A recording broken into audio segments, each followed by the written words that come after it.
hauteur, là. Mais je vais laisser Anne. Et toi là, Anne.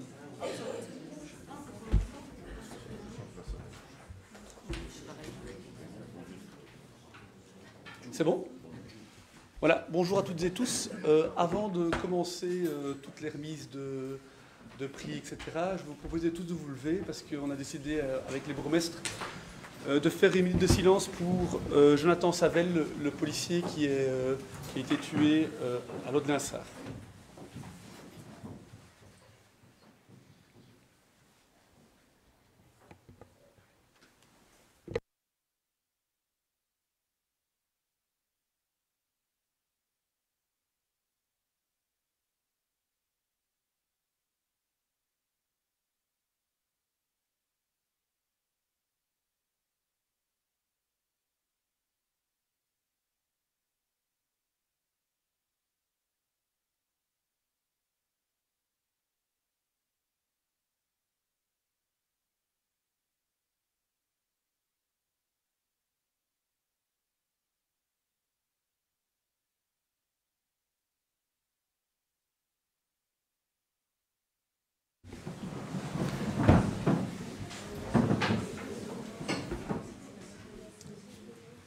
Alors un moment un peu plus joyeux quand même.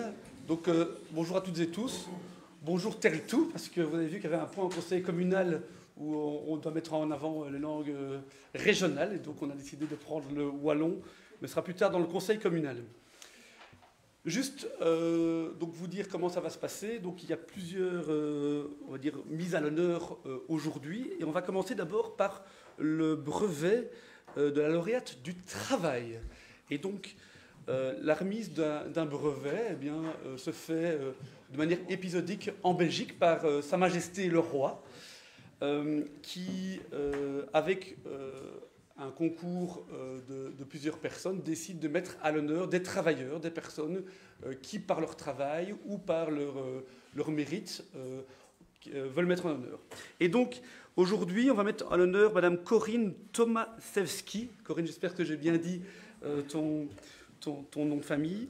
Et donc, Corinne va recevoir l'insigne d'honneur d'argent du secteur du service de police et de sécurité civile. On parlait justement de la police juste avant. Et donc, aujourd'hui, cette année-ci, le roi a voulu mettre en valeur la sécurité civile et la police. Donc, Corinne, elle est chef administrative, de plusieurs administratives en tout cas, au niveau de la zone de secours Val-de-Sambre. Pour ceux qui connaissent, c'est au niveau de Sambreville, Sombref, Floref, etc. Et donc, elle habite Melay. Ça fait 18 ans qu'elle travaille au niveau de Val-de-Sambre. Et elle a déjà reçu des médailles auparavant, des médailles, que je ne dis pas de bêtises, de cadet et de bronze. Et donc ici, on a un diplôme signé par le ministre au nom de Sa Majesté. Corinne, on peut t'applaudir.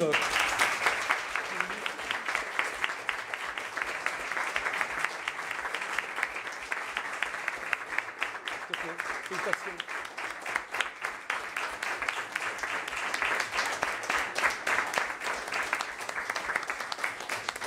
Alors, on continue avec les petites mises en honneur, et on va commencer par la prestation de serment des nouveaux membres du Conseil communal des enfants. Vous savez, donc, c'est un projet que nous avons lancé il y a maintenant 3 ou 4 ans, je ne sais plus exactement, 3 ans je pense, qui est, en fait, le but est de mettre les 5e et les 6e primaires des élèves de l'entité, quel que soit le réseau, et qu'ils puissent se rencontrer et puissent avoir des projets ensemble. Alors aujourd'hui, c'est Camille qui travaille au service de cohésion sociale qui s'occupe de ce projet. Et vous avez vu l'année passée, les petits conseillers de 5e primaire ont presté serment pour la 5e et la 6e parce qu'ils sont élus pour 2 années. Et aujourd'hui, on a 4 représentants. Je pense qu'il y en a un 5e, mais il n'est pas là. Et je vais vous appeler. Soyez cool, il n'y a pas de souci.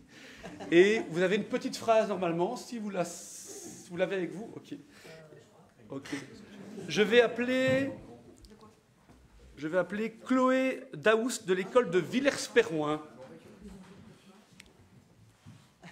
Tu peux venir devant.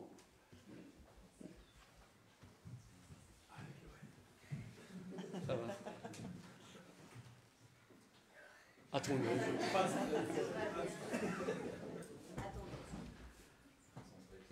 Tu veux voir le Tu la texte? sais ou bien? Oui. Ok. Allez, vas-y. Je m'engage. Ils ont fait encore Ok. une petite phrase. Quoi? Tu peux lever la main Oui, tu peux droite. lever la main. Je m'engage à respecter mes idées de projet pour, pour le CCE. Et voilà. Et voilà.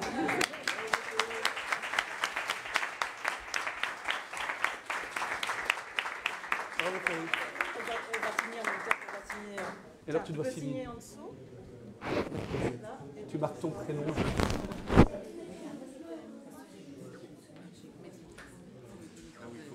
Ah oui, juste. C'est pour toi, tu peux le prendre. Je vais appeler Julien Kinet.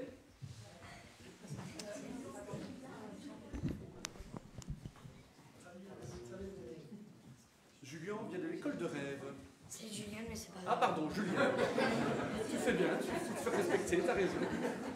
Je m'engage à respecter le mandat qui m'a été confié par les élèves de mon école pour agir dans l'intérêt général de ma commune et plus particulièrement des enfants de celle-ci.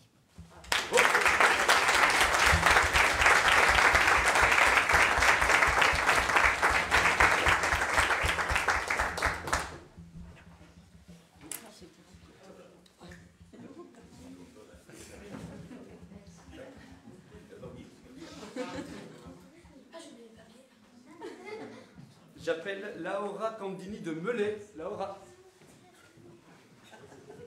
Attendez.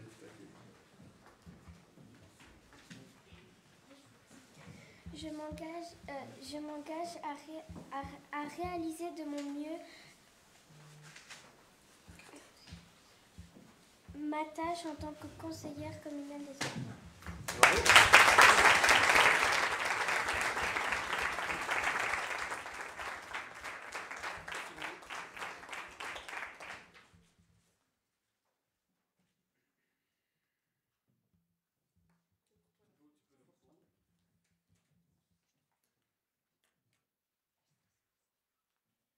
La dernière personne qui va prester serment aujourd'hui est Ténora Huot.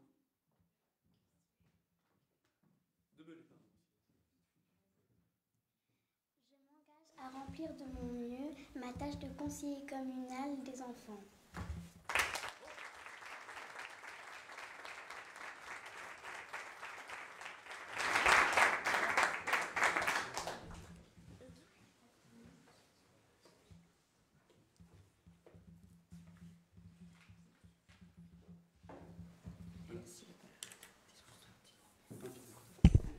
Alors les enfants, cette année, ont choisi comme projet de se consacrer aux personnes âgées. Donc nous allons faire des activités avec les enfants dans les différents homes de l'entité.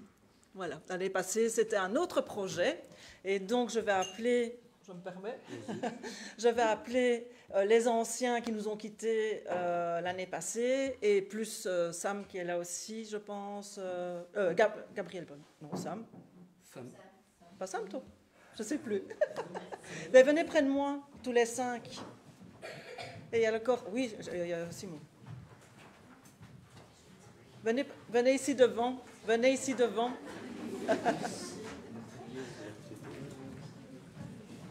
Et donc voilà, les enfants l'année passée avaient souhaité organiser une fête dont les bénéfices iraient au profit de la maison de Fran. Donc je vais les inviter à se retourner pour montrer le chèque, et je vais inviter M. Sautin à venir les rejoindre pour réceptionner ce chèque.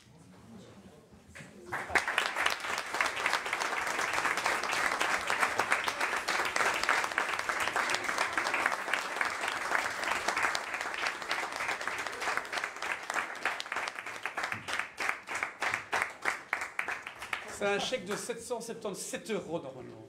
C'est bien ça? Virgule 32, pardon, on y arrive. Peut-être pour ceux qui ne connaissent pas la maison de Fran, parce que c'est comme Ça fait partie du patrimoine de la commune des Beauvillas. Ça fait longtemps que cette maison, malheureusement, existe, ou heureusement qu'elle existe, ça dépend dans quel sens on le voit. La maison de Franz, c'est 20 enfants qui sont hébergés et accueillis de 0 à 18 ans. N'hésitez jamais à les aider, ils sont tout le temps à la recherche de fonds, parce que l'aide à la jeunesse, ce n'est pas l'endroit où on investit le plus. Et je sais qu'ils ont beaucoup de travaux à faire, notamment en termes d'économie d'énergie.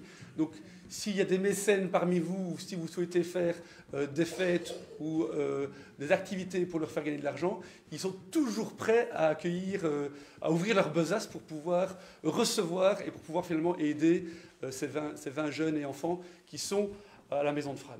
Merci encore les petits conseillers communaux de l'année passée et ceux de cette année-ci. Juste vous rappeler que on va continuer donc cette bonne dynamique des conseils communaux pour l'enfant et que c'est quelque chose qui porte ses fruits. Ça permet aussi aux enfants des écoles de ne pas rester enclavés dans leur école et de pouvoir voir un peu ce qui se passe ailleurs de leur village, pouvoir se parler et pouvoir surtout appréhender la démocratie. Et nous allons justement passer au conseil communal des enfants. Encore un grand merci.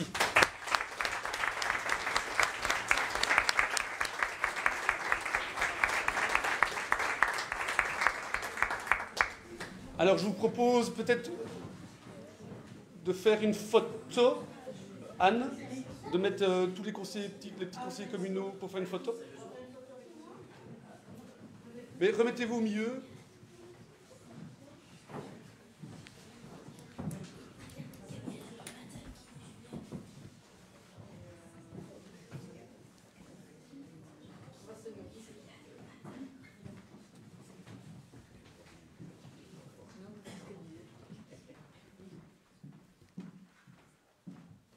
C'est bon? Allez, merci beaucoup. Bonne journée. Je suppose que les parents qui veulent partir peuvent partir. Je sais bien que voilà, c'est. Après, si vous voulez rester, écouter le conseil communal des grands, vous pouvez rester. Vous êtes bien sûr les bienvenus. C'est un vrai conseil. Quoi? C'est un vrai conseil.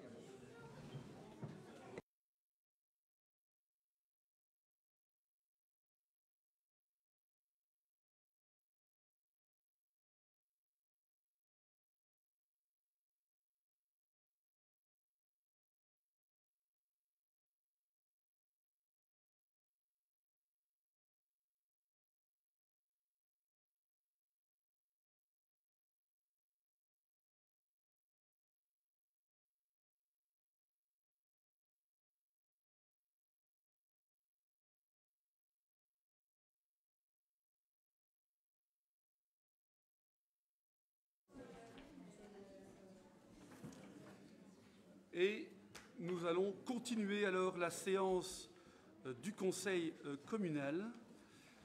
Donc, dans les divers, simplement vous rappeler que les conseillers communaux et les personnes issues des commerces locaux, des professions libérales ont reçu une invitation pour les after-work commerçants à la maison de village de Villers-Perron à 17h30. Donc, pour les personnes qui seraient intéressées. Vous rappelez aussi que vous avez reçu une invitation pour le 6 avril pour la commémoration du décès des 10 paracommandos morts au Rwanda. Cette année-ci, c'est les 30 ans, donc il y aura quelque chose d'un peu conséquent avec beaucoup d'harmonie, etc. Donc ce sera un élément important. Les conseillers communaux des enfants seront présents, ils diront un mot également. Donc c'est à 10h au cimetière de Frasnes et on commence la cérémonie à 10h30. Voilà, ceci étant dit, avant de passer à la séance de l'ordre du jour, je souhaiterais ajouter deux points qui ont été envoyés par le directeur général, qui concernent la démission d'un conseiller CPS et l'élection de plein droit d'un nouveau conseiller CPS. Et donc nous devons voter aux 2/3 pour pouvoir juste ajouter ce point, et puis j'expliquerai le point au moment venu. Est-ce qu'il y a des questions par rapport à ces points-là? Non. Anne? Oui. Oui. Oui. Il faut allumer votre micro. Oui. Oui. Oui. Oui. Oui. Oui. Oui. Oui. Oui. Oui. Oui. Oui. Et oui. Alors, ceci étant fait, nous allons passer au procès-verbal de la réunion du 19 février 2024. Est-ce qu'il y a des remarques? propose d'approuver. Anne? Oui. Oui. Oui. Oui. Oui. Oui. Oui. Oui. Oui. Oui. J'étais absent, abstention. Oui. Oui. Oui. Oui. Oui. Oui. Oui. Oui. Et oui. Le point 2 concerne la communication concernant les courriers d'autorité de tutelle. Donc on a eu une approbation, qui était assez bonne nouvelle, du PIS rectifié, du PIMACI. Donc c'est des mots un peu barbares. C'est des mots un peu barbares pour, en gros, des plans d'investissement. Donc c'est des droits de tirage que les communes ont, à la fois pour l'investissement dans les voiries, à la fois dans la mobilité douce. Et donc, nous utilisons cet argent pour refaire la rue Henri Loriot à Frasnes-Gosselie. Donc, ça a été activé. Donc, il y a un montant de 470 000 € pour le PIC et PIMACI 342 000 €. Pour rappel, il y a encore un subside supplémentaire qui va arriver de 160 000 € pour arriver aux 502 000 €. Mais ça se fera dans un second temps quand le dossier sera déposé. On était un peu surpris qu'il n'avait pas repris le montant parce qu'il nous avait envoyé un courrier comme quoi on a droit à 502 000 €. Et là, ils n'ont retenu que 342 000 €. Mais c'est la procédure normale parce qu'ils doivent le faire par étapes. Donc voilà, l'administration wallonne. Mais bon, on nous a confirmé notre budget de 502 000 €. Ce qu'il faut retenir là-dedans, c'est que c'est accepté et que ces subsides vont nous permettre de refaire la rue Henri Loriot. Je ne sais pas s'il y a des remarques sur ça. Ça ne demande pas de vote et donc je propose de passer à l'interpellation citoyenne de M. Ratazzi. M. Ratazzi qui est venu déjà au mois de février, si je ne me trompe pas, et revient maintenant sur la crise pandémique. Donc, Muriel, est-ce que tu peux faire une place pour M. Ratazzi à côté? Ah oui, mais comme ça, il a le micro. Donc, pour rappel, je rappelle les règles. Il est en bout de cours. On entend, tu dois juste bouger Tu bouges la sucette.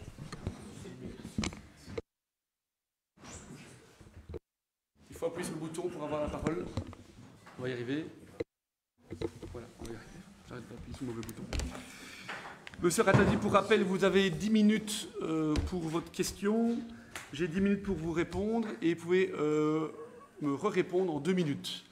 Donc, je veillerai à ce que le timing soit respecté. La parole est à vous. Je vous remercie pour le rappel. Bonsoir tout le monde. Effectivement, donc, je pense que c'est la 5e interpellation. Et depuis mes 4 interpellations précédentes, mon statut n'a pas changé. Je ne m'y habitue pas spécialement, contrairement à ce que vous pourrez penser. Je pense que je ne devrais pas spécialement être là non plus, car à mon sens, le conseil communal devrait représenter les avis divergents de la population qui pense pour proposer des ateliers et des assemblées citoyennes pour en débattre dans des délais raisonnables. Alors je suis toujours un simple villageois, sans conflit d'intérêt, témoin de dérives individuelles et collectives par rapport à la santé, qui au vu de ce qui se passe risque bien fort de ne pas aller dans le bon sens pour les personnes que nous sommes, comme un des mortels. Alors malgré l'évolution de la science, dans le cadre de la conférence de la santé rurale que vous avez proposée ce 22 février, certains malheureusement nous quittent anormalement tôt, comme plusieurs autres villageois ou citadins et experts en la matière de santé et écrivains pour la cause. Donc j'ai apporté la documentation écrite puisqu'effectivement tout ce que j'avance sont basés sur des faits vérifiables, authentifiables par des personnes que ce soit, peu importe le contexte, qu'ils soient avocats. Excusez-moi, monsieur Ratazzi, excusez-moi, oui. je vous coupe. Madame, vous filmez pour quelque chose? Parce qu'il y a déjà une caméra qui prend donc je vais vous demander d'arrêter de filmer. Tout est déjà. Oui, merci, monsieur Ratazzi. Oui, je suis indirectement donc le relais de nombreuses personnes, soit résignées pour la plupart, qui se posent de multiples questions. Et mon but n'est pas seulement d'intervenir ici pour paraître, mais simplement pour voir un peu ce qu'il est possible de faire au sein de la démocratie locale. Alors, je le fais avec certes détermination et humilité, tellement les données sont complexes, car la transparence, comme vous le savez, est le carburant de la démocratie. Sachez que je n'ai pas encore pris le temps de relire les différents PV qui ont été établis suite aux précédentes interpellations, dont trois d'entre eux abordaient le sujet de la santé. Et ça, du simple fait que j'estimais que ma participation suffisait. Alors, pour ce qui concerne la démocratie locale, je peux dire que vous êtes notre seul et unique interlocuteur direct.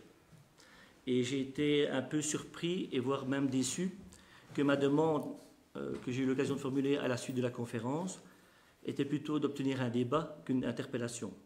J'ai reçu la réponse du directeur général, donc M. Bernard Walmack, effectivement en me signalant que ce n'était pas prévu dans le Code de la démocratie qu'on puisse tenir des débats et c'était réservé aux élus. Alors je vais relire l'invitation ou la demande d'interpellation pour le contexte par rapport à cette fameuse conférence de la santé rurale qui a eu lieu ce 22 février à Rèves. Au vu des éléments entendus et des échanges tenus hier soir avec monsieur le bourgmestre, qui nous lit en copie, je souhaiterais interpeller le Conseil communal sur les actions de moyens, politiques sanitaires et financières et d'évaluation de résultats de mesures qui ont donc été prises par le Conseil communal pour pallier aux manquements politiques graves rencontrés et constatés lors de la crise pandémique 2020-2022 et se seront appliquées pour les probables suivantes pour les services communaux au vu du désinvestissement croissant dans ce domaine de la santé et des milieux hospitaliers, voire même du numerus clausus tel qu'abordé par certains citoyens au moment des questions-réponses. En effet, nous sommes très inquiets sur l'agenda gris foncé voire noir des politiques sanitaires dépeint par M. Yves Copiters, qui en plus est candidat aux élections régionales pour le Brabant wallon de mémoire, qui se plaignait aussi des décisions politiques déplorables prises pendant cette crise, qui était pourtant un acteur majeur pendant la crise sanitaire, et aussi sur ses prédictions quant à de prochaines pandémies ou de virus pandémiques, voire d'épidémies, tous les 8 mois, et l'absence totale de coordination et de budget. Je ne vais pas dire total de budget, mais en tout cas de coordination et de budget, même si j'avais mentionné que la population belge finançait 9 ministres de la Santé, dont un seul s'exprimait, et pas n'importe lequel. De mémoire, outre le livre que la commune avait réceptionné en septembre 2022, je vous avais rappelé ce fait en juin 2023, du projet One Health et du pass sanitaire mondial qui a été voté, effectivement, la semaine qui précédait mon interpellation communale de juin 2023. Je ne me souviens plus si le Conseil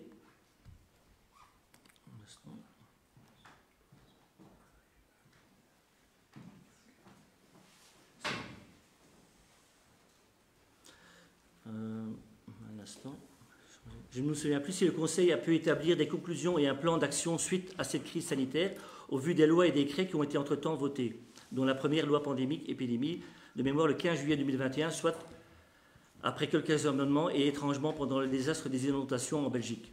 Nous avons eu un écho retentissant dans les médias. Nous n'avons eu aucun écho retentissant dans les médias, alors que M. Copiters a bien dit qu'il trouvait cette loi scandaleuse et qu'il ne comprenait pas pourquoi les citoyens ne descendaient pas plus souvent dans la rue.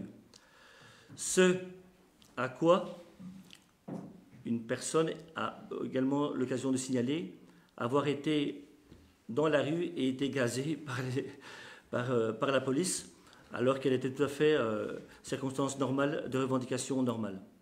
Des recours ont d'ailleurs été introduits. J'ai pour ma part signalé que des manifestations régulières étaient censurées, ainsi que des débats citoyens confisqués. M. Copiters a lui-même reconnu les enjeux financiers étaient anormaux, que l'OMS n'est finalement pas non financé principalement par les États, comme il le laissait entendre au préalable, mais par des fondations et donc privées. Et je nommais principalement Bill et Melinda Gates et la fondation Gavi. Qu'il connaissait, les médecins et chirurgiens, professeurs, experts, virologues et généticiens, que je citais brièvement à voix haute, et qui ont introduit des procédures non seulement en Belgique, mais partout, un peu partout dans le monde, et également contre l'ordre des médecins en Belgique. D'où un ordre des soignants, qui a été aussi créé en parallèle. Comme par un chirurgien que je peux nommer ici, et d'autres médecins qui soutenaient l'initiative, médecins et psychologues, même psychologues. Comme je le signalais hier, enfin hier soir, c'est-à-dire le jeudi en question, une citation bien connue, « Celui qui ne connaît pas l'histoire est condamné à la revivre. » Et pour ceux qui n'ont pas fait partie des statistiques de l'augmentation des suicides des jeunes et adultes en détresse psychologique ou de maladies aggravantes. Ce problème n'est d'ailleurs toujours pas résolu. Il y avait quand même, il faut le signaler et le rappeler, 300% de suicides en plus chez les jeunes pendant cette période. M. Copiters a confirmé ce que nous avions relevé lors d'une précédente interpellation et qui fait l'étalage des dégâts psychologiques où de nombreux psychologues et docteurs ont dû se débrouiller avec les moyens du bord face aux normes contradictoires. La doctoresse Madame Franchimont a rappelé en santé rurale qu'elle avait dû faire face à plus de peur que de malades. Pour mémoire, sans en savoir autant, je vous ai cordialement invité pendant l'interpellation du mois de février 2024 de ne plus en limiter à réaliser des interpellations, mais bien de vouloir envisager d'organiser des débats publics communaux sur des sujets aussi importants et complexes que celui-ci, auxquels les citoyens pourraient intervenir, comme il se le devrait en démocratie décentralisée de pays dits développés. Ce serait l'occasion de distinguer les dénominateurs communs et les différences entre les partis existants sur la commune, dont la principale est le Parti citoyen. D'autres demandes parallèles ont été formulées par des citoyens par rapport à cette problématique, que je ne vais pas relever ici. Je ne reparle plus ici non plus de l'intelligence artificielle, puisque quand nous avons parlé de la pénurie des soignants, je vous ai fait part que nous allons vers donc, de l'Internet des objets vers l'Internet des corps, et que ça commence effectivement à se savoir et à se réaliser dans les faits, où les personnes devront plutôt se présenter dans des pharmacies, plutôt qu'avec des outils performants, plutôt que de pouvoir directement aller chez le médecin. Et je ne parle plus ici donc de l'intelligence artificielle réabordée par un citoyen et dont j'avais évoqué la problématique en juin 2023. Nous ne recherchons sincèrement qu'un équilibre entre la vérité, la conscience et l'humanité, et non pas la déshumanisation qui semble s'opérer malgré la douceur des langages affichés par le monde politique en général. Au risque de me répéter, toutes mes affirmations reposent sur des références administratives, politiques, juridiques, sourcées ou d'un consensus de très nombreux pratiquants experts dans leur domaine et souvent étrangement écartés des débats médiatiques habituels. Il vous reste 30 secondes, hein, monsieur Rattaldi. Pardon ? Il vous reste 30 secondes. Ok, j'ai terminé. Ce qui, en l'absence des débats totalement ouverts, permet d'évoquer quelques doutes sur la neutralité de nombreux autres tenus sur les médias qui ne sont pas neutres de conflits d'intérêts. J'en réfère à une de mes interventions sur l'ingérence des politiciens dans l'élaboration des normes RGPD d'une cellule qui se devait d'être indépendante et du fait qu'un directeur de l'information des chaînes publiques, sans nommer, a dû être réintégré après avoir été licencié à tort. Voilà. Merci. Donc je remercie, je termine la phrase. Je remercie que le Collège pour l'ouverture d'esprit que vous avez eu, malgré les sujets inévitablement sensibles et malheureusement clivants, auxquels nous avons dû tous faire face, et donc faire des choix pour lesquels il a fallu prendre des décisions plus ou moins difficiles en conscience pour nos proches enfants, parents et seniors, dans l'espoir d'une collaboration citoyenne constructive dans l'intérêt premier de la population qui se verra, semble-t-il, confrontée à de Votre phrase est longue, monsieur Rattaldi, il faut terminer. Voilà. Terminé. Merci. J'avoue, finalement, je ne sais pas trop c'est quoi la question, parce qu'il y a beaucoup de choses qui ont été dites. Simplement, juste vous laisser le soin de l'interprétation. Vous avez les propos d'Yves Copiters. Moi, je vous laisse le soin de les interpréter. Les gens qui l'ont entendu peuvent l'interpréter autrement. Moi, je vais répondre un peu... Non, c'est moi qui réponds là maintenant.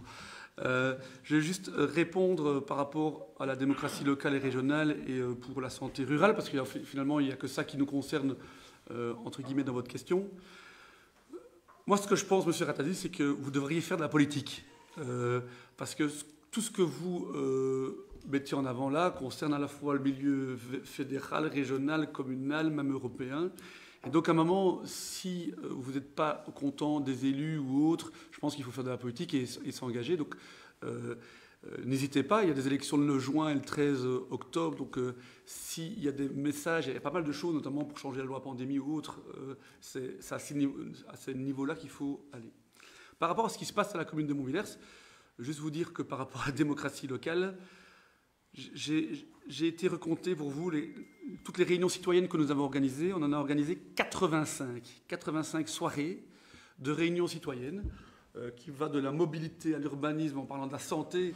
J'ai regardé sur la santé, on a fait 5 réunions citoyennes, notamment au Covid, où là on a beaucoup eu de gens, notamment une qu'on a fait en visio, où il y avait 400 personnes qui regardaient la réunion citoyenne. Et donc, en termes de débat, interpellation, dire que le débat est confisqué, en tout cas à la commune des Montbéliards, c'est juste pas juste, parce qu'il y a quand même 85 réunions citoyennes. Vous dire également que il y a des débats de votre groupe ou des gens qui sont proches de vous qui ont sollicité une salle communale pour pouvoir faire un débat organisé par ces personnes, notamment sur la 5G. La commune a répondu présent par rapport à ça. Donc voilà, moi je suis pas trop d'accord quand on dit que que le débat est confisqué. C'est plutôt le contraire, parce que en fait 85 réunions citoyennes, c'est 85 soirées, ça fait vraiment beaucoup de réunions. Et la plupart d'entre nous en font ici, donc ils savent que la participation citoyenne et le débat, c'est important. Et c'est souvent à des moments où ce n'est pas uniquement de l'information, les gens peuvent réagir. Par rapport à la santé rurale, parce que je ne vais pas répondre aux autres choses, parce que pour moi, ça a été un peu dans tous les sens, et ça concerne le fédéral, le régional. J'ai même ma petite idée sur le numerus clausus, sur le fait qu'il y a 9 ministres de la santé, mais bon, c'est du niveau fédéral, donc ça n'a pas lieu d'être ici.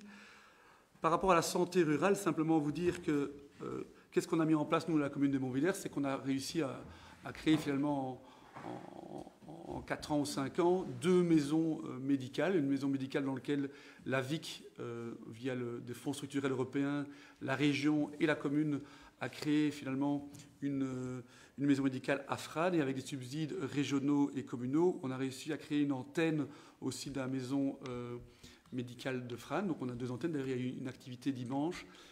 Et ça fonctionne. Vous mettiez en doute le fait qu'il y avait des numerus clausus, etc. Ça permet de faire venir des médecins. Donc on a 4 médecins généralistes alors qu'on était à 2 au départ. Il y a un 5e qui va arriver. Vous parliez aussi dans votre interpellation le fait qu'il n'y a que de la médecine traditionnelle. Or, ils ont annoncé ici qu'il y avait d'autres médecines qui allaient arriver, même si ça reste des médecines reconnues. Et donc, on n'est pas que sur, on va dire, du pur médecin généraliste. On retrouve des cardiologues, on retrouve des diététiciens, on va retrouver une ostéopathe, une kiné, une homéopathe, pardon.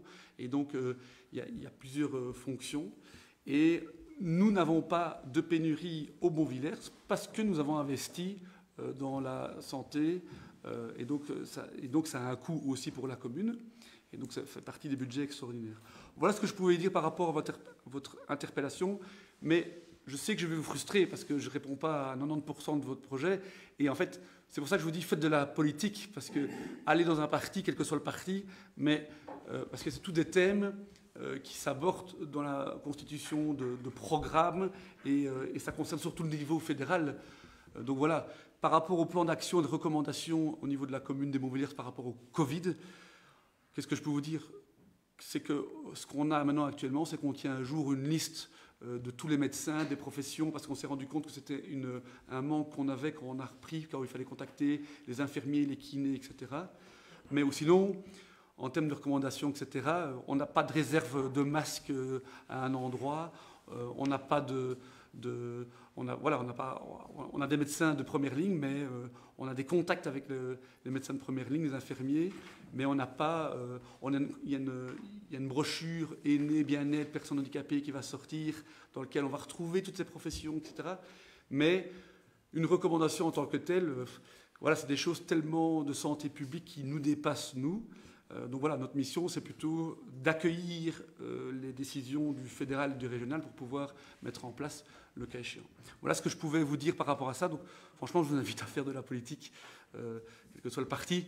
Mais si vous voulez discuter, parce que vous êtes, à mon avis, chaque fois frustré que vous venez ici, parce que finalement, on parle que de choses communales, ce qui est assez logique, vu qu'on est dans une enceinte communale. Voilà, vous avez 2 minutes pour répondre, si vous le souhaitez. Oui, bien. Écoutez, je vous remercie pour les précisions, puisqu'effectivement, je n'ai jamais contredit le fait qu'il n'y avait pas de participation citoyenne. Par contre, sur les sujets qui sont relatifs à la législation, effectivement, que la commune applique, eh bien là, c'est là où j'ai quelques soucis. C'est-à-dire qu'à partir du moment où il y a une loi pandémie qui a été votée à un moment donné, dont les arrêtés ministériels, je ne sais pas si vous les connaissez, du 5 février 2022, qui prévoit quand même pas mal de choses, de contraintes par rapport aux droits fondamentaux, et qui ont été, comme vous l'avez dit la fois passée, lorsque j'ai parlé des empreintes, et vous m'avez signalé qu'il y avait le Conseil d'État qui avait effectivement dit que c'était justifié. Des choses comme ceci, on en retrouve dans d'autres pays aussi en France, où ils ont suspendu pendant 18 mois les soignants. Et donc ça veut dire que tout ça existe dans les législations, et toutes ces parties législatives ne sont pas abordées évidemment au niveau du conseil communal, mais moi je me suis été confronté en 2021 avec des amis quand je suis rentré dans le chapiteau. Je n'ai pas pu rentrer dans le chapiteau parce que je n'avais pas le CST et je devais montrer ma candidité à des scouts. Et donc je n'ai introduit aucun recours, mais j'aurais très bien pu, parce que là clairement il y a une discrimination qui me semble évidente. Ce que je crains, c'est que comme M. Kopiters qui a dit qu'il y aurait ça tous les 8 mois, et c'est là où j'ai réagi, ben, je ne m'y attendais pas. Ça veut dire quoi? Ça veut dire que quand on voit la proposition de M. Kopiters d'en faire de tous les 8 mois, imaginez, hein, je ne sais pas comment il sort cette information, parce qu'il est quand même d'une autorité publique, il est épidémiologiste, et en fait il se met sur les candidatures aussi, sur les élections. Il nous dit ça, nous savons qu'il y a la loi pandémie et qui a été contestée, qu'il a trouvé lui-même de scandaleuse, et d'ailleurs ça a été filmé, vous savez que ça a été filmé, donc quelque part toutes les personnes qui veulent le voir, pour moi ils peuvent le voir, ça n'a pas été diffusé à votre demande. Et donc ça veut dire que quand je dis cela, ce n'est pas pour vous embêter, c'est simplement qu'il y a des droits qui passent inaperçus et qu'on ne se rend pas compte, mais qui sont discriminatoires. Il faut clôturer, on est passé aux 2 minutes. Oui, et peut-être laissez-moi quand même encore quelques secondes, sinon j'ai l'impression effectivement que je pourrais ne pas aller au bout de la réflexion. C'est que, je ne sais pas ce que vous en pensez, mais en fait, le 31 mars 2022, là aussi, le CST était jugé illégal. Donc on a appliqué ça pendant 2 ans. Quelque chose d'illégal. Et les confinements, les amendes pour les confinements, l'État a été débouté le 26 mai 2021. Donc malgré tout ça, qui vient toujours après, les personnes qui pensent un peu différemment de la doxa, de ce qui passe dans les médias et qui ne sont pas entendues, se doivent de se conformer à des choses qui sont totalement illégales. Et vous avez un moyen de changer les choses, c'est de vous présenter, changer les lois. Moi, je ne sais rien faire pour vous ici. Ce que je peux vous dire, c'est que la commune de Bonvillers, on a essayé d'avoir du bon sens, et que quand on estimait que les règles allaient trop loin, notamment à un moment, il y a des gens qui voulaient mettre des masques à des enfants. On a dit ça, on ne suit pas. À des premières primaires, deuxième primaire, troisième primaire, on a dit ça, c'est hors de question. Donc voilà. Et donc à un moment, il faut changer les lois. Et donc c'est pas l'enceinte ici, donc je vais clôturer ici et c'est terminé parce que voilà, je sais que vous êtes frustrés, hein, mais vous pourriez faire un lobbying, hein? Oui, mais d'accord. Donc, politique vers les hiérarchies supérieures. Oui, mais voilà, c'est le moment des élections le 9 juin, soit vous présentez, soit vous votez pour un parti qui a dans son programme, qui veut retirer la loi pandémie. Ce que je pense, c'est que il n'y a personne ici autour de la table, quel que soit le Parti démocratique, a envie de mettre en place un CST, une loi pandémie pour le plaisir d'eux. Et je pense aussi que les gens ayant connu le Covid seraient moins toutou que ça a été avant, parce que voilà, les gens... Oui. Mais voilà, c'est un point de vue personnel que je viens d'exposer. Mais je vais clôturer là parce qu'on doit quand même passer à la séance du Conseil. Voilà, merci à vous, Monsieur Ratazzi. Est-ce que je peux vous mettre le livre que vous aviez dit que vous aviez... Oui, mais je connais, comme je vous ai dit, c'est un livre complotiste. Non, écoutez, j'ai été lire les critiques. Excusez-moi, ça je ne peux pas entendre, parce qu'il y a un juge qui a été limité de ses fonctions au Luxembourg parce qu'il a utilisé ce mot. Tout est factuel, à documenter, scientifiquement, statistiquement. Oui, mais je ne dis pas que la personne n'est pas... Moi, je propose de le reprendre. Il est même dédicacé par la personne qui l'a écrit. Oula, eh bien, donnez-le-moi. Et le juriste qui va avec. Donnez-le-moi, mais je vais clôturer là, parce que sinon, on va passer tout le conseil là-dessus. Merci, Monsieur Ratazzi. Et voilà, donc on va passer au point 4 qui concerne la convention de subvention exceptionnelle de la RESF. Merci. Et donc c'est le subside annuel. Donc pour rappel, c'est un subside de 9 200 € auquel on vient ajouter 3 800 € parce que pour la TVA, vu qu'ils payent en partie la TVA, pour le ruling TVA au niveau de la RCA, on a augmenté ce montant. Et donc, il reçoit un subside de 12 800 € plus 3 437 €, quel subside, on va dire, historique. Donc voilà. Je ne sais pas s'il y a des questions. Oui, s'il te plaît. Oui. Une question. L'année passée, c'était 18 400. Oui. Ici, c'est 12 800. Donc, c'est quand même une baisse. Non, en fait, l'année passée, c'était 2022-2023 en même temps. Oui, mais... Donc Oui. c'était 18 400 pour 2 ans. Oui. Donc ça faisait 9 200. Oui. Donc c'est augmenté ici. En fait, c'est augmenté, mais en fait, ils vont être, entre guillemets... Parce que c'était pas effectivement... Donc c'est à peu 9 200 par an, Ok. plus auquel il y a le subside Des historique 3 qui lui est 000, indexé. Oui. Et donc voilà. Et ils reçoivent un montant supplémentaire. Pourquoi? Parce que la RCA va les facturer pour maintenir le ruling TVA. Et donc c'est toute une... parce qu'en fait, notre expert comptable à la RCA estime que finalement le nombre d'heures qu'ils ont gratuites, enfin ça faisait fort gratuit pour le ruling TVA, et donc il fallait augmenter pour arriver à quelque chose comme 4 ou 5 euros, mais donc c'est la commune qui paye, donc c'est un ruling, c'est une sorte de machine de laver, ça part de la commune et ça retourne à la RCA en fait. Donc, Ok. Alors c'est une bonne nouvelle. oui, oui. Oui, non, Merci non. beaucoup. Et alors on a l'accord du président de la RSF. On s'est entretenu, donc il y a un nouveau président de la RSF. D'ailleurs, on en avait parlé la fois dernière. Et donc voilà, donc Oui, c'est parce on que, trouve des solutions par rapport à justement, ça, notamment la perte de subsides qu'ils auraient pu avoir est compensée notamment par le fait qu'ils peuvent faire plus d'activités, le fait qu'ils peuvent tenir un petit bar, le fait qu'ils ont des subsides ADEPS. Donc maintenant, c'est même le directeur de la RCA qui remplit les dossiers pour la RSF pour qu'ils puissent obtenir des subsides ADEPS, et donc ils reçoivent de nouveau 3 000 à 4 000 euros là, pour qu'il n'y ait aucune perte vis-à-vis de la RSF. Anne. Oui. Oui. Oui. Oui. Oui. Oui. Oui. Oui. Oui. Oui. Oui. Oui. Oui. Oui. Oui. Oui. Eh oui. Alors, le point 5 concerne le rapport annuel 2024 pour les activités 2023 de l'opération de développement rural. Vous savez qu'on est dans une opération de développement rural qui consiste finalement à avoir eu une grande consultation citoyenne sur toute une série de projets qui vont se dérouler sur 10 années, entre 2020 et 2030. Projets pour lesquels on peut obtenir des subsides régionaux qui varient entre 60 et 80%. Et une des charges administratives, ou on peut le voir comme démarche administrative, il faut remettre un rapport annuel. Il était validé par la CLDR, qui est la Commission locale de développement rural. Et donc c'est là qu'on peut voir un peu tout l'état d'avancement des projets. J'aime le redire, mais la commune des Bonvillers, sur les 172 PCDR, est chaque fois mis en exergue par la région wallonne sur le fait qu'on avance très bien dans notre PCDR. Et donc, il y a eu l'achat de la maison multiservice à Villers-Perroin, il y a la maison de village à Villers-Perroin, il y a eu l'épicerie sociale à Frasnes, le parc du château de Belair, et toute une série d'autres projets, notamment au complexe sportif, que nous avons validé la fois dernière. Donc, les projets avancent bien. Voilà. Mais ici, c'est une approbation uniquement factuelle du rapport, donc il n'y a pas vraiment, je pense, de débat à avoir, sauf si vous souhaitez discuter. Anne. Oui. Oui. Oui. Oui. Oui. Oui. Oui. Oui. Oui. Oui. Oui. Oui. Oui. Oui. Oui. Oui. Oui. Et oui. Le point 6 concerne le château de Belair. Donc, nous avançons bien avec le château parce que l'aile, donc le château en tant que tel, est terminé, enfin, je veux dire. Ah, eh bien moi j'ai le point 6. Ah, on l'a retiré? Non. Ah, c'est quel numéro? Ah, c'est le point 11 chez vous. Ok, bah, je vais la mettre au point 11 alors. Je ne sais pas pourquoi on me l'a mis dans le mauvais ordre, mais il n'y a pas de souci. Donc le point 6 alors, c'est... Il y avait tout dans le mauvais ordre. C'est la crèche communale alors? Oui. Ok, je vais y arriver.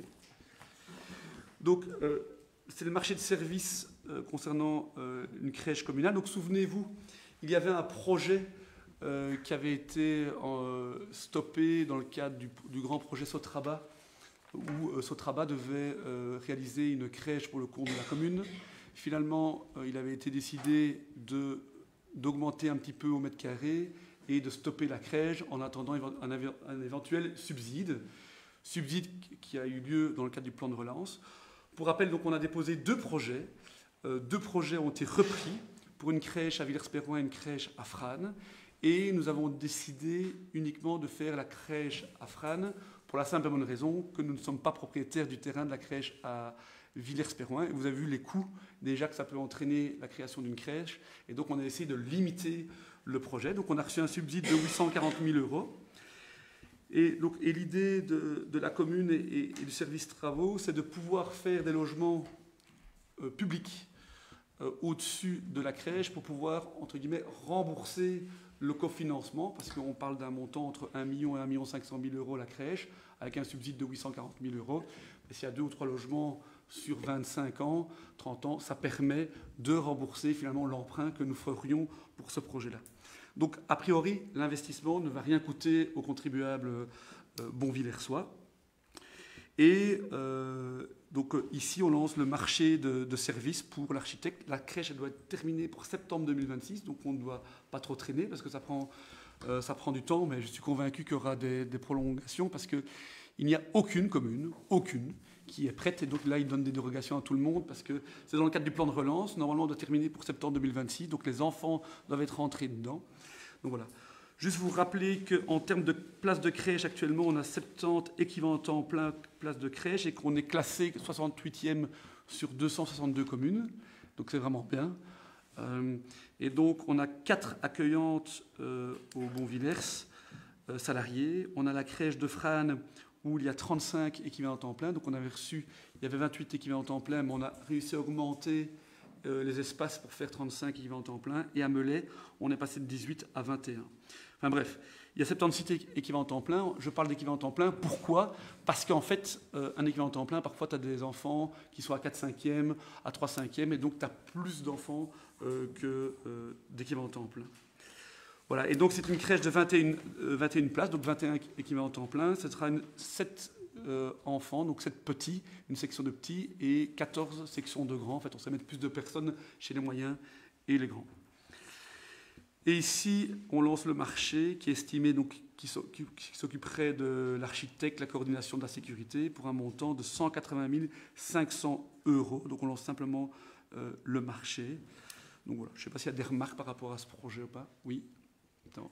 Merci. Oui, oui juste, d'abord, on ne peut que se réjouir, évidemment, de ce projet qui est effectivement dans la continuité de ce qui avait déjà été amorcé dans la mandature précédente, et donc continuer à ouvrir de plus en plus de places de crèche, ça ne peut être qu'une bonne chose, et donc on s'en réjouit. Par contre, une petite question, c'est par rapport au subside. Tu parles du subside de construction. Quant aux frais de fonctionnement, on a déjà une idée de comment ça va fonctionner. Est-ce que ce sera un fonctionnement de quel type? Tu sais bien, les deux types de donc fonctionnement. on va recevoir les mêmes types de subsides qu'on a actuellement. Alors pour l'instant, ça change beaucoup. Et franchement, c'est positif parce que la communauté française prend de plus en plus à sa charge. Et entraîne une sorte de gratuité que je défends totalement pour les crèches, dans l'absolu. C'est anormal que l'enseignement soit gratuit, que de 0 à 3 ans, tu dois payer. Mais que l'idée, même avec tous ces subsides APE de fonctionnement, un équivalent temps plein, vu que la commune a un encadrement plus élevé que l'ONE. Pourquoi ? Parce qu'avec les malades, vu qu'on ouvre un peu plus des plages un peu plus grandes, eh bien, on remet des fonds propres un petit peu en termes de fonctionnement du personnel. Et donc, on estime par an qu'un enfant, un équivalent temps plein, c'est plus ou moins 2 000 euros supplémentaires. Ça veut dire quoi ? Ça veut dire quoi derrière ? Ça veut dire qu'à partir de septembre 2026, il faudra retrouver 2000 fois 21 enfants. Mais entre-temps, comme les subsides augmentent, et la part forfaitaire des parents, parce qu'en fait, tu payes en fonction de tes revenus, et avec l'indexation des salaires, en fait, la part forfaitaire, c'est en fonction du revenu, donc la part forfaitaire augmente. Voilà, est-ce que ce sera 1500 en 2026, etc. Donc ça veut dire que les prochains, quels que soient les prochains, devront trouver annuellement 44 000 euros, plus ou moins, de budget de fonctionnement pour faire fonctionner cette crèche. Mais entre-temps, la plupart des partis veulent la gratuité des crèches. Tout ira bien. Mais je ne sais pas si tout ira bien, mais en tout cas, ça fait partie de l'investissement, parce que notre but aussi, c'est de donner des services aux familles pour permettre aux 25-40 ans de revenir sur les Bonvillers. Et c'est un des services, en tout cas c'est la Ligue des familles qui le dit, c'est un des services importants pour que des jeunes puissent se mettre dans une commune. C'est un des critères importants. Voilà, je ne sais pas si c'est des remarques. Muriel ? Oui, ici tu viens de dire que tu ouvrais les plages un peu plus larges, c'est-à-dire une ouverture plus tôt, c'est ça que tu veux dire? Mais donc, en fait, tu as des ouvertures minimum de l'ONE et un nombre de jours minimum. Donc je pense qu'on doit ouvrir 200 jours. et on ouvre 220 jours, par exemple, mais on pourrait, pour obtenir les subsides qu'ils nous donnent, mais on le fait parce qu'il y a un intérêt de le faire. Oui, oui. Et je pense qu'on doit ouvrir 10 heures, je pense, ou 9h30, et on ouvre 10h30. Je n'ai plus les chiffres exacts, mais la plage horaire est plus longue. Et donc, mais c'est un service aux parents qu'on donne en faisant ça. Parce et donc, qu'il y a quand même une très forte demande pour que les ouvertures de crèches soient plus tôt, parce que beaucoup de personnes commencent à travailler vers 7 heures, voire 8 heures, ils commencent à travailler, et donc une crèche qui ouvre à 8 heures, ça ne permet pas aux parents de déposer l'enfant. Ce qui n'est pas le cas chez nous. Hein. Non, mais c'est ça. Ça ouvre à 7h moins quart chez nous. Oui, c'est ça. Et donc, c'était ça le... Après, moi, j'aurais tendance aussi à regarder un peu au bien-être du travail. Franchement, le métier de puéricultrice, c'est un métier assez compliqué. Et après un certain nombre d'années, t'es quand même plié, etc. c'est un métier. Et donc, au plus tu fais venir tôt, au plus c'est compliqué, au plus il y a du burn-out ou des changements. Donc, il faut quand même rester dans une certaine limite. À un moment... il faut aussi que les gens puissent s'arranger. En tout cas, je trouve déjà les plages horaires à la commune des Bonvillers sont déjà très, très, très bien. Ouais. Et est-ce qu'il y a une possibilité, parce que de plus en plus de parents sont malheureusement en garde alternée, oui. Et je sais que c'est parfois refusé dans certaines crèches. Des gardes alternées ? Je n'ai jamais eu le cas, jamais eu la demande, Bruno. Non. Donc un enfant peut venir une semaine sur 2. La seule chose, c'est qu'il y a un règlement, et dans le cadre du règlement, il y a des critères, et il y a un critère habiter les Bonvillers. Et donc, je ne sais pas s'il y a une garde alternée. Est-ce qu'une personne qui serait domiciliée chez son papa, par exemple, à Charleroi, et la maman habite les Bonvillers, je ne sais pas si c'est pris en compte. Mais à mon avis, si les gens n'ont pas râlé, c'est que c'est pris en compte.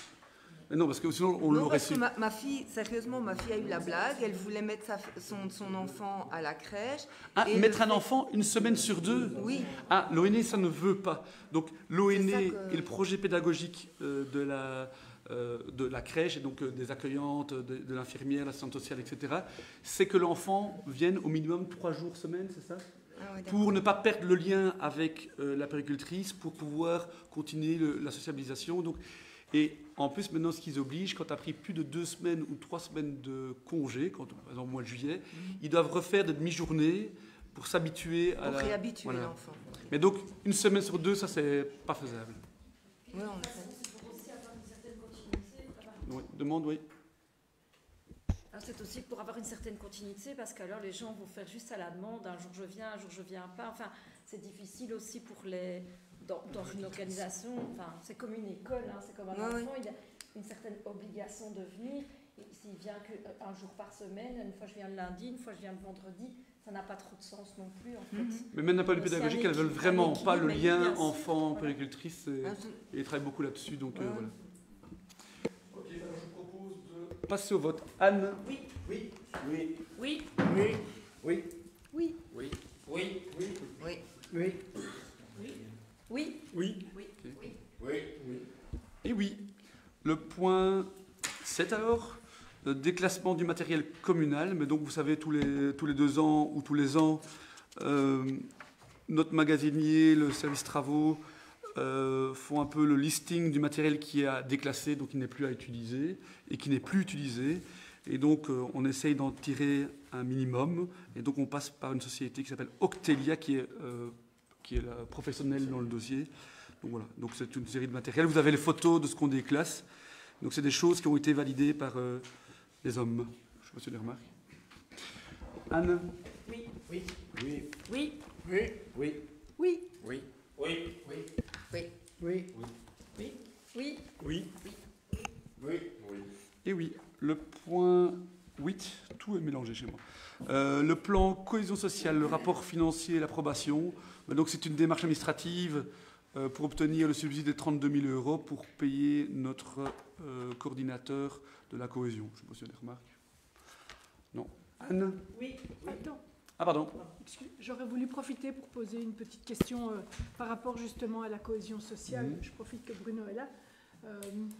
Comment ça se passe à la cohésion sociale, puisqu'on verra en huis clos qu'il y a malheureusement des départs, etc. Est-ce que l'équipe est toujours en nombre ?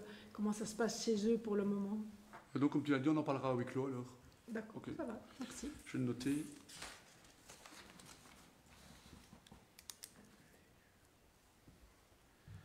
Voilà, mais donc du coup, je repasse au vote du rapport financier. Anne? Oui. Oui. Oui. Oui. Oui. Oui. Oui. Oui. Oui. Oui. Oui. Oui. Oui. Oui. Oui. Oui. Oui. Et oui, le prochain point concerne la fameuse labellisation Ma commune dit oui au wallon. Alors, s'il te plaît? Ouais, mais Jean-Jacques, vas-y, je serais incapable de. C'est à vous le présenter, en fait. C'est à vous de le présenter. Je ne sais pas si Bruno, tu veux dire un mot par rapport à ça? Oui, c'est un projet qui est porté par la région wallonne. On constate qu'il y a un certain déclin au niveau du wallon et la Fédération Wallonie-Bruxelles propose aux communes qui veulent promouvoir le wallon de signer une convention. Donc on doit, pour signer la convention, qui est valable 3 ans, pour laquelle on doit faire un rapport à mi-parcours et à la fin de la convention, on doit répondre, on doit activer au minimum 15 actions dans 4 domaines différents, que ce soit la communication, la culture, l'enseignement ou le tourisme.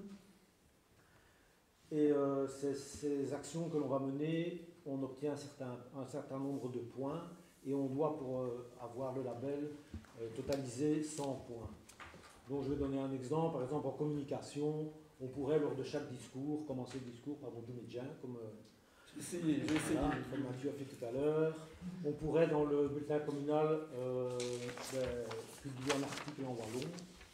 Au niveau du tourisme, on pourrait, lors des noces d'or, par exemple, lorsque on offre un panier garni, mettre la liste des produits avec, par exemple, pommes de terre de la ferme du Warchet et dire Canada, Delsens du Warchet, par exemple. Voilà, c'est toutes des petites choses comme ça. Au niveau de l'enseignement, on peut faire des activités avec les enfants, des tables de parole. On pourrait éventuellement aussi faire des activités avec l'extrascolaire. Ça va déjà être mis en place avec l'intergénérationnel, faire des tables de parole dans les résidences ou les homes. Voilà. Vous avez un peu le détail de toutes les actions qu'on pourrait mener. Et la Fédération Wallonie-Bruxelles nous propose une aide, que ce soit au niveau informatique, au niveau de bibliothèque. Voilà. Et ici, on a quand même encore la chance, dans notre commune, d'avoir un théâtre wallon qui nous permet d'aller assister à des pièces en wallon. Ce qui n'est pas le cas dans tout le monde. Voilà, je ne sais pas s'il y a des remarques ou des demandes. Et donc il faut 100 points, on a 115 points. Et donc on signe la convention avec la fédération, et puis il n'y a plus qu'à. Je rebondis quand même sur la proposition humoristique de tout à l'heure. On pourrait imaginer un conseil communal où chaque conseiller a une tirade en gros. On pourrait. C'est pas dans les mesures. Un peu. Elle coque moustampé. Moi je connais la. Je connais ça. Mais par contre, oui, Jean-Jacques reparlait du message d'accueil aux répondeurs, quoi, que les gens peuvent dire, mais pour le wallon, tapez 1. Et pour le français, tapez 1. Pour le wallon, tapez 2. Oui, voilà. Et ça la mettrait de bonne humeur. Voilà. Ça, je veux bien le faire. J'ai dans mes notes quelqu'un qui a marqué dire ouais quand on répond au téléphone. Je sais pas. Oui.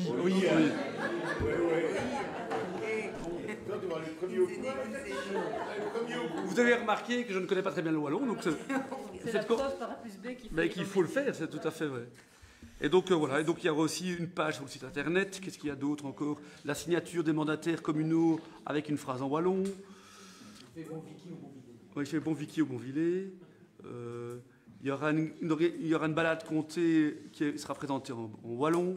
Donc voilà un peu toute une série de mesures qui vont être faites à l'aide de bénévoles. Voilà. Projet positif qui ne demande pas de coûts et qui permet finalement de mettre en valeur notre patrimoine. Donc super projet, Bruno. Est-ce qu'il y a d'autres remarques? Mais juste pour rebondir peut-être par rapport à la santé, etc. Mais c'est des petits projets qui ont l'air peut-être tout bêtes, mais de ce côté bien-être, être bien, rigoler, etc. Eh bien c'est déjà un point hyper positif pour être en bonne santé. Ça fait partie aussi des... Mais, le wallon notamment. De la légèreté. La légèreté. Anne. Oui. Oui. En wallon, s'il vous plaît. On me dit que... On va l'accepter. Oui. Oui. Oui. Oui. Oui. Oui, Ligaya. Oui. Oui. Ben oui, là. Oui. Oui. Oui. Oui. Oui, oui. Oui, maintenant, j'arriverai à le dire. Allez. Alors, plan de pilotage de l'école Jacques Brel, modification de contrat d'objectif. Anne, pas grand-chose à dire. Simplement, on doit repasser le point parce que le délégué au contrat d'objectif, le DCO, voulait qu'on spécifie vraiment qu'on marquait notre accord sur... c'était pas spécifié comme ça au départ. Et donc, on a dû repasser le point. Tout simplement, il n'y a rien de changé. Mais ça, c'est typiquement les choses qu'il faut stopper en communauté française, ces histoires de procédures où les DCO, enfin, vous n'imaginez pas là, le temps que les enseignants passent là-dessus. Enfin, et ça ne sert à rien. Cette modification, ça a pris du temps, ça s'est repassé en copaloc, etc. Et donc, tout ça, c'est le genre de simplification administrative qu'il faudrait faire. Anne. Oui. Oui. Oui. Oui. Oui. Oui. Oui. Oui. Oui. Oui. Oui. Oui. Oui. Oui. Oui. Oui. Oui. Oui. Oui. Et oui. Tu pouvais continuer si. Alors, le château de Belair, on y arrive alors, le point 6 qui est devenu 11. Et donc ça, on approuve le modèle type du contrat de bail. Et donc ça avance bien, ce projet avance enfin. Donc c'est un projet pour lequel on a reçu un subside d'1,8 million de mémoire pour refaire 23 logements d'insertion au niveau du château de Belair qui se retrouve au parc de Belair, donc à Franegotsky. Projet qui se fait en 2 phases. Donc vous avez la première phase, la phase château, donc vraiment la façade que vous voyez qui, elle, est terminée. Donc les personnes, suite à ce contrat de bail, arriveront le 1er avril, normalement, dans le château. Pourquoi le 1er avril? Parce qu'il y a déjà des personnes qui vivent dans l'ancienne aile, qui doivent déménager d'un point A à un point B. Donc, tu as un modèle type de contrat de bail. Vous vous rappelez que c'est des logements à revenus modestes. Et donc, la bonne nouvelle, c'est que nous avons lancé l'attribution de ces logements. Donc, on a fait un appel public. Rappelez qu'il n'y a aucun politique dans l'attribution des logements. Donc, c'est quelque chose de totalement... apolitique. Il n'y a que des fonctionnaires qui appliquent le règlement que nous avons validé entre nous. Et la bonne nouvelle, c'est que donc, il y a 11 logements actuellement dans cette partie-là, il y aura 12 dans l'autre aile. Il y a 2 logements qui vont être réservés pour la crèche, pour éviter que pendant la période des travaux, là où les grands dorment, il y ait trop de bruit, donc ils vont être là pendant 6 mois. Et donc il y a 9 logements qui vont être mis en location. Et donc nous avons trouvé des locataires. Ils sont à 99% Beauvillersois, donc c'est une bonne chose qu'on a réussi à faire ce mix entre des personnes âgées, des jeunes, des personnes avec un handicap, et donc ça permet d'avoir ce mix, voilà. Et les gens payent 20% de loyer, qui est 20% de leur revenu, c'est le loyer, ce qui permet finalement de trouver une solution très concrète au prix des logements au Mont-Villers. Et donc, les travaux vont commencer le 1er avril de l'autre côté. Ça va prendre au moins 1 an. Donc, on est reparti pour des travaux. Et ici, c'est le modèle type du contrat de bail. C'est un modèle type qui a été fait par notre juriste. Voilà, donc, c'est une durée d'1 an. Ça peut être 3 fois renouvelable, hein, vu que c'est un logement d'insertion. Il y a 2 mois de garantie. Juste pour vous dire que si on devait louer le loyer réel, ce serait 1 050 € pour 3 chambres, 850 € pour 2 chambres et une chambre, 650 €. On se retrouve avec des loyers de 250, 300 € en fonction des 20%. Donc c'est quelque chose qui permet vraiment à des gens qui sont dans le besoin de pouvoir se loger. Voilà, ils doivent prendre une assurance et ils doivent respecter le règlement d'ordre intérieur qui a déjà été d'ailleurs validé en conseil communal. Donc on avance dans ce dossier. Je ne sais pas s'il y a des remarques. Il y a des remarques, non? Eh bien, on peut valider Anne? Oui. Oui. Oui. Oui. Oui. Oui. Oui. Oui. Oui. Oui. Oui. Oui. Oui. Oui. Oui. Oui. On va pas s'arrêter. Le point 12 concerne une convention de réalisation d'un marché conjoint, service travaux, rénovation de l'espace Jean-Baptiste Doriot qui est là où on trouve la DPC sociale. Alors, Oui, juste un petit mot, ça a déjà été validé en Conseil de l'action sociale. Le but de cette convention, évidemment, est d'encadrer les différents marchés conjoints. Donc, vous savez que pour la rénovation d'épicerie sociale, on a obtenu 2 subsides, donc un subside de développement rural dont Mathieu a déjà parlé tout à l'heure, donc dans le cadre du PCDR, et un subside plan de relance. Donc un subside octroyé à la commune, l'autre au CPS. Il fallait que la commune ait un droit réel dans le cadre du développement rural, devait avoir un droit réel, et donc forcément tous les travaux vont faire l'objet de marchés conjoints. Enfin, donc d'abord le marché de services pour l'architecte, et ensuite les différents marchés de travaux. Et donc cette convention, c'est pour encadrer, donc ça désigne le CPS comme pouvoir adjudicateur pilote, et encadre les relations entre les deux autorités pour ces différents marchés. je ne sais pas s'il y a des remarques. Non. Anne? Oui. Oui. Oui. Oui. Oui. Oui. Oui. Allez, oui. Oui. Oui. Oui. Oui. Oui. Oui. Oui. Oui. Oui. Oui. Si les personnes maintenant ne savent pas comment dire oui en wallon, je ne comprends pas. Et le dernier point de la séance publique, une convention d'occupation à titre précaire gratuit, donc pour la maison de village de rêve, pour Médine-les-Montvillers. Donc, pour rappel, donc on essaye de professionnaliser et de ne plus, de vraiment réglementer l'ensemble des conventions, des subsides, des manières dont sont octroyées les salles, etc. Donc, pour rappel, le politique ne décide plus l'octroi des salles gratuites ou pas, le prêt gratuit ou pas. Donc, c'est quelque chose qui est moulé dans un règlement. Donc, ça ne passe même plus au collège. Donc, c'est plus une question, tu connais, machin. C'est le règlement qui est là. Et donc, on a mis une gratuité, on a mis des règles en fonction du type d'ASBL. Ça a été d'ailleurs validé après pas mal de commissions associatives. Et il y a toutes ces associations qui utilisent des espaces de manière plus pérenne, pour des répétitions, pour des réunions, etc.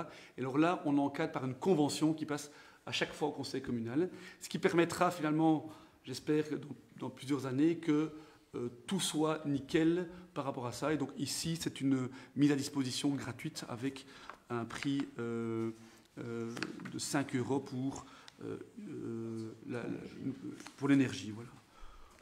Donc c'est des conventions qu'on fait passer à chaque fois. Il y en a plusieurs qui sont déjà passées. On l'a passé avec l'Harmonie Royale de Melay ou d'autres, ce qui permet d'objectiver les choses et que tout le monde soit traité de la même façon. Voilà. Est-ce qu'il y a des remarques? Anne? Oui. Oui. Oui. Oui. Oui. Oui. Oui. Oui. Oui. Oui. Oui. Oui. Oui. Oui. Oui. Oui. Et oui. Et alors, avant de passer au huis clos, est-ce qu'il y a des communications ou des questions? Oui, Jérôme? Ah, le point U, excusez-moi. Le point U. Le point U. Donc, vous avez reçu un mail concernant la démission d'une conseillère CPS qui s'appelle Stéphanie Van Oost, qui doit quitter pour des raisons professionnelles. Et donc, nous devons accepter sa démission. Et il faut juste voter oralement? Oralement. Ok, ben, votons oralement. Donc, nous acceptons ça. Oui? Juste une question. Il est noté dans le projet de délibé que le Conseil reçoit la lettre de démission de Mme Van Oost. Elle n'est pas attachée au point. Tu ne l'as pas mis au mail? On l'a reçu pourtant. Oui, oui. Je peux l'envoyer. Le annexé. C'est parce que c'était noté. Et voilà, j'ai cherché après. Mais donc, on l'a bien reçu. Hein. Tu sais l'envoyer à l'ensemble des conseillers communaux? Oui. Merci. Donc, voilà. Donc, je propose de voter. Anne? Oui. Oui. Oui. Oui. Oui. Oui. C'est bon, on a compris, c'est bon. Oui. Oui. Oui. Oui. Oui. Oui. Oui. Oui. Et oui. Et alors, le corollaire, et donc il y a une personne qui est désignée, et donc là c'est une élection de droit. Et donc là c'est un acte de dépôt par au moins la majorité de la majorité, c'est ça, hein? La majorité du groupe politique voilà. propose le remplaçant. Voilà. Donc, Ou la remplaçante. et donc la personne qui remplacera sera Julien Rosaviani, qui a accepté de reprendre le flambeau au sein du Conseil de l'action sociale. Et donc ça c'est juste une... Oui. Juste une question. Est-ce que vous avez vérifié dans la loi organique du CPS, parce qu'on Pardon, excuse-moi. Le respect de l'équilibre homme-femme. Parce que ça pouvait être un homme ou une femme en fait. Oui, donc on était 5 femmes et il y avait 4 hommes, et maintenant il y aura 5 hommes et 4 femmes. Pour une fois que c'est dans le bon sens, c'est bien. Enfin, maintenant c'est plus dans le bon sens. Oui. Maintenant c'est plus dans le bon sens. Je me souviens quand même. Oui, c'était... Voilà, donc bravo. Donc merci à Stéphanie pour son engagement parce que elle s'est vraiment donnée pour ce mandat et bonne chance à Julien, qui est assez motivé pour la reprise du mandat. Et maintenant alors, on passe aux communications et aux questions. Oui. Oui, j'en avais 2 si tu veux bien. Vas-y. Oui, ben honneur aux femmes, hein, Jérôme. Ah, pardon. C'est beaucoup moins important, moi, donc. Moi, j'ai une première question par rapport à la voiture électrique. Oui. J'aurais voulu savoir s'il y avait une procédure d'évaluation qui allait être faite, parce que honnêtement, voilà, mais ce n'est qu'un sentiment, mais j'ai le sentiment qu'elle ne bouge pas beaucoup. Et donc ma question, elle est double. Donc comment est-ce qu'on va évaluer l'usage, et aussi comment est-ce qu'on va faire pour que cette borne soit aussi utilisée par d'autres gens que cette voiture, si elle ne bouge pas beaucoup. Puisque l'idée, c'était aussi d'en faire une borne de recharge publique, c'est bien ça. Donc il y a une double borne. Hein. Donc en fait, dans la borne, il y a déjà une double borne, donc c'est déjà prévu. Donc on l'a lancé, je pense, il y a un petit mois. Oui. Donc on a fait pas mal de com, donc on a essayé de faire un communiqué de presse, et d'ailleurs c'était relayé dans la presse. On a fait une publication Facebook, on a fait une réunion citoyenne. On a eu une explication à l'ensemble du personnel communal, parce que le but aussi, c'est que le personnel communal l'utilise. Et je t'avoue que ça fait 2-3 semaines, donc j'avoue que ne pas savoir ce qu'il en est, mais comme toutes nos actions, donc, comme on a une application, on sait voir très rapidement si c'est utilisé, quand c'est utilisé. Je sais qu'il y a au moins 2-3 personnes de la commune qui l'utilisent assez régulièrement, fait que moi je la vois passer. Donc voilà, mais donc ça c'est pour la première réponse. Pour la deuxième réponse, par rapport au fait qu'on puisse charger notre voiture, c'est le but. Donc ça, il faut relancer ça. Oui, parce que ça ne va pas être simple à gérer, arriver à ce que la voiture, quand elle revient, ait sa place, mais si quelqu'un a chargé... Mais donc elle est un peu entre les deux, donc en fait c'est juste un fil qui est sur la place d'à côté. D'accord. Et la deuxième question ? La deuxième question, c'est par rapport à un distributeur de billets bateau-pain. Oui. On a entendu parler donc, que ça pourrait être une éventualité. Et donc je voulais savoir où ça en était, si une place était déjà décidée, ou si ça serait discuté, si ce serait étudié, etc. En fait, je l'ai déjà parlé, je sais pas, je pensais que j'avais déjà parlé en conseil. Donc bateau-pain, c'est quoi ? C'est la loi. Ça, tu nous as expliqué ce que c'était le principe. Okay. Mais quant à la mais donc, concrétisation, en gros, on n'a pas le choix de rentrer dans la démarche, sinon à un moment, si on ne rentre pas dans la démarche, il n'y aura juste plus de Mr Cash au Bonvillers. Donc ils nous ont bien fait comprendre que si d'ici 2025, on ne bougeait pas, en 2025, il n'y aurait plus de Mr Cash et qu'ils allaient retirer. Alors, est-ce que c'est des menaces ou pas ? En tout cas, moi, je l'ai pris. Ce qui est important, c'est que les Bonvillersois aient au moins 2 Mr Cash à leur disposition. On a réfléchi longuement et l'idée est de le mettre à Frane-et-Gosselies, parce qu'on estime que c'est là où il y a le plus de monde, et de le mettre à un endroit central. Et l'idée est de le mettre dans le parterre, pour ceux qui voient, mais justement près de la voiture électrique, en face de la voiture électrique, et qui puissent le mettre dans le parterre. On retirait les 2-3 arbres, il serait compensé, et pour pouvoir le mettre là-bas. La seule chose sur laquelle on n'est pas d'accord, c'est sur la manière, on va dire, sur le bardage, etc. Donc pour l'instant, il y a une discussion, je ne sais pas d'ailleurs, tu les as rencontrés mardi passé, je pense, ou il y a 2 semaines.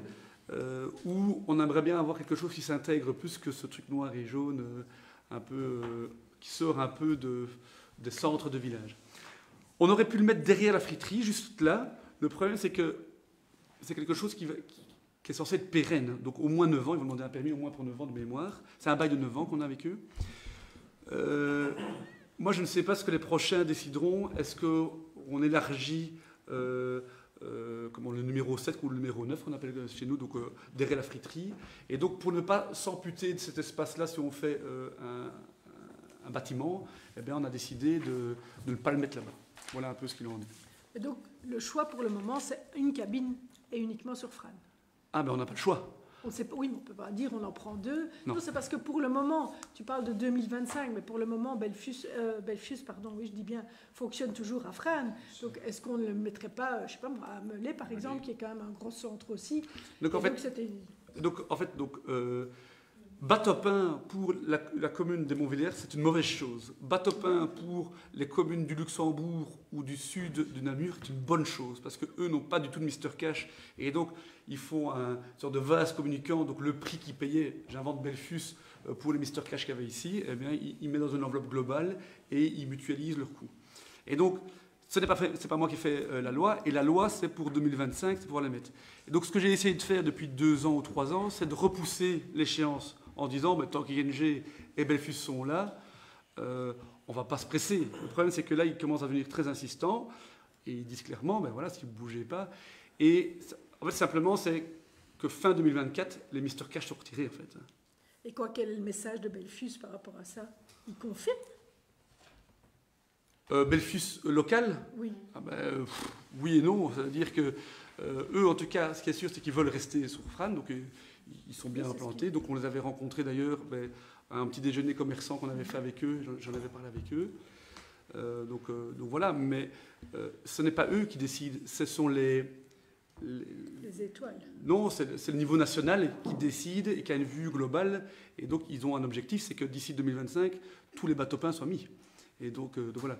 Mais effectivement, si on avait l'accord de Belfus de laisser son Mr Cash et le bateau-pin, mais ça m'étonnerait que Belfus le paye 2 fois. Mais on peut essayer. Qui risque rien à... Oui. Merci. Jérôme. J'ai une suggestion pour toi, que tu donnes l'exemple ce soir en clôturant la séance publique en wallon. Et je te suggère de dire la phrase pour accompagner le public qui va devoir sortir. Abérade et Serréluche, patrie vous autres. Je vais déjà dire Abérade, c'est déjà pas mal, hein, et Serréluche. Je regarde d'abord s'il n'y a pas de communication d'hiver chez vous ou chez nous. Eh bien, Abérade et Serréluche. En sortant. Et quoi? Serréluche en sortant. Serréluche en sortant. Ou après.